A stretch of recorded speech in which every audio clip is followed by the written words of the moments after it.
Hello everyone, myself Aishwarya, a legal intern at Lexus and Company, and today I'm going to represent a topic in front of you all, which is Article 63, the Vice President. There are some functions and duties which are performed by the Vice President of India. Article 64 and 65 of the Indian Constitution talks about the following functions. First one is the Vice President is the ex officio chairman of Rajya Sabha, which is the council of the state. Second one is the vice president casts his votes in the case of tie in Rajya Sabha. Third one is the vice president represents the council of the states on the ceremonial occasions. Fourth one is he protects the rights and the privileges of the members of Rajya Sabha. Fifth one is he travels for the goodwill mission to foreign countries.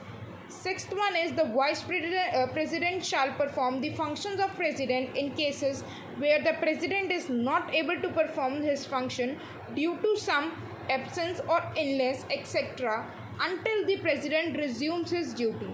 Seventh one is the vice president shall act as a president if the vacancy is created for the post of the president due to the resignation, removal and death, otherwise until a new president is elected.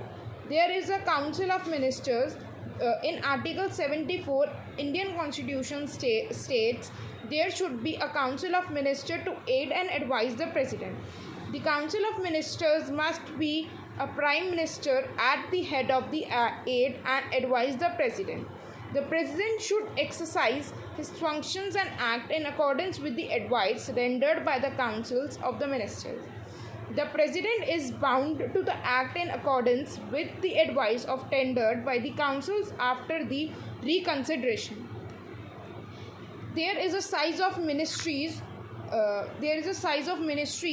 That are the executive powers in India are exercised by the council of the ministers. These ministers constitute ministries having a cabinet ministers, junior ministers. Before 2013, the size of the ministries was not specified under any provision, leading to lot of chores. After 91st Amendment Act 2003, it comes into the existence. It marked a ceiling limit of a size of the ministries. The amendment stated that the strength of the council of ministers cannot exceed more than 15% of the total number of the members of the Lok Sabha or irrelevant legislative assembly of the state. Thank you.